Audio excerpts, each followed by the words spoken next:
Hey everybody, welcome back. Have I already said welcome back? I swear there are some videos when I can't remember where one ends and the next one begins. Anyway, whatever, welcome back if I haven't said it. Today I'd like to start repairing these Mustang seats. And I'm not going to disassemble the back, but I would like to fix this, and it looks like somebody has already tried to fix it once. That might have been me, but I don't remember it. I kind of suspect it was probably my dad. I don't want to make it worse if I can help it. And you can see by this piping here that it's kind of stretched, pulled that way. So, and it's very old and it's very hard. So I'm going to heat it with a heat gun a bit, and I'm going to try and stretch it. I'd like my patch to be underneath, but I can't get under this side anywhere.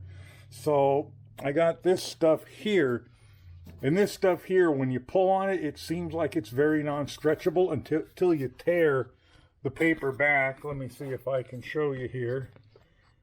Until you tear the paper back, see if I pull it here, there's no stretch at all. But up here where the back is torn, it's very stretchy.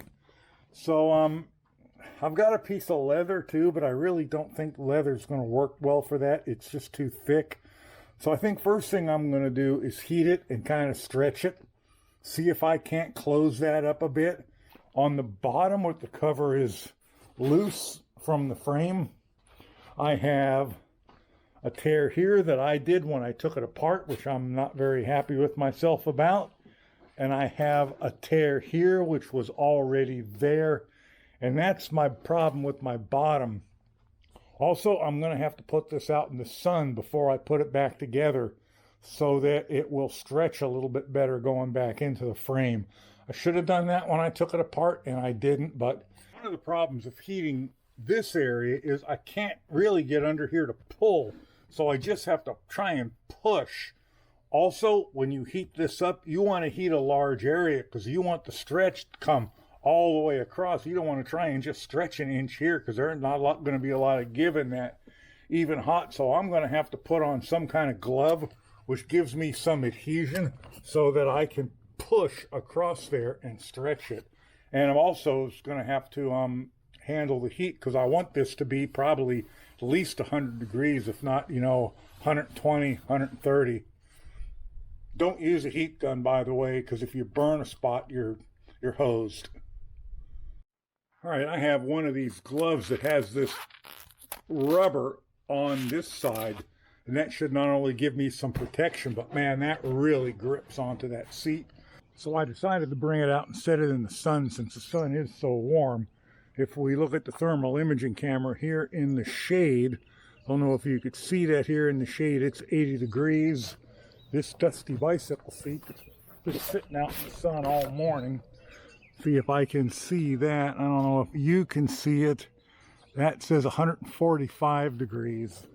So this is going to be nice and toasty warm. It's already showing, since it's directly in the sun, it's already showing a hot spot of 163 degrees. I brought it in out of the sun and I stretched it and pulled it together, and you can kind of see how much difference it made.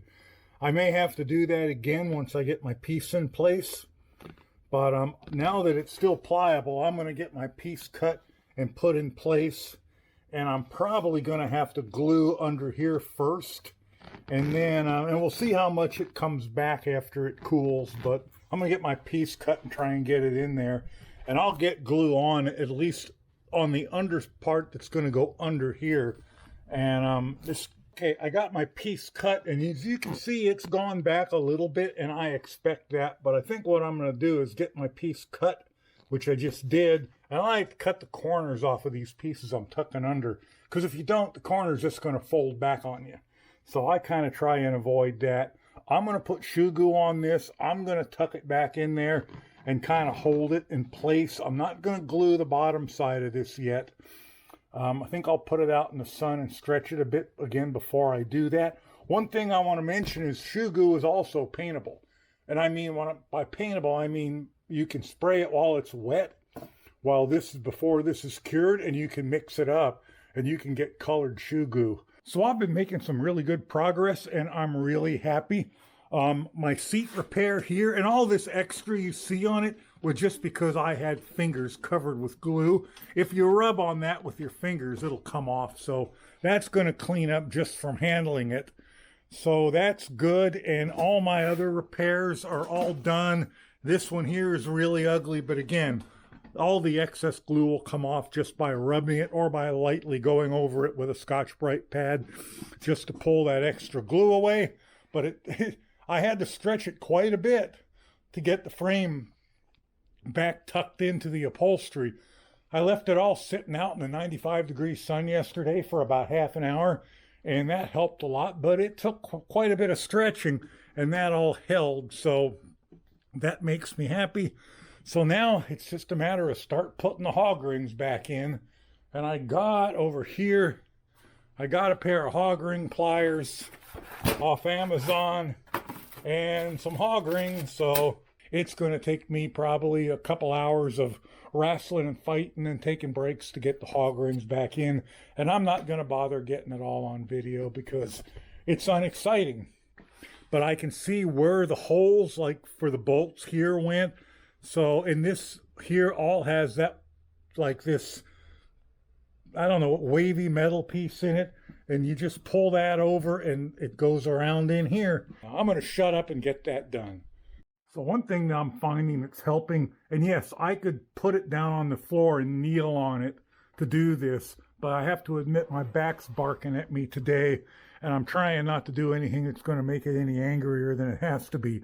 But I found a board and a clamp like this to squish it all together so that you can get this around to where the hog ring goes has been a real big help for me. And all right, well, I lied about 2 hours. That only took about an hour to get all the hog rings in that and get it back together. I'll have to say it looks pretty decent. Oh, I forgot my little plate there. I got to put that in. My repair there hasn't completely pulled out. I am going to go in and fix that up a little bit and clean it up. And my repair of the one that I tore here is still holding up just fine. And I believe I have in fact, there's really only one way to do it, have the release and everything put back in correctly. You can't really put them on the opposite sides because then these spring holders point outwards instead of inwards. So I'm going to go ahead and put the back on, put all the rest of the pieces back on. The seat is completely back together. I'm sure some of you guys who do upholstery for a living or as a hobby are going to look at this and say, please, Chuck, don't ever touch another car seat again. And I want you to know I completely agree with you. I'm going to clean this up a little bit. I'm pretty happy. I think it's holding. It was never going to be pretty considering that I did it, but it's serviceable to me. And this here, I want to get a little bit more glue in here, and then I want to clean a lot of the excess off of it. But it is holding because I had to stretch the living daylights out of that to get that back on. But I am pretty happy with it. Can't think of anything else it needs now other than to be put back in the car. Thanks for watching, everybody. I'll talk to you later. Bye for now.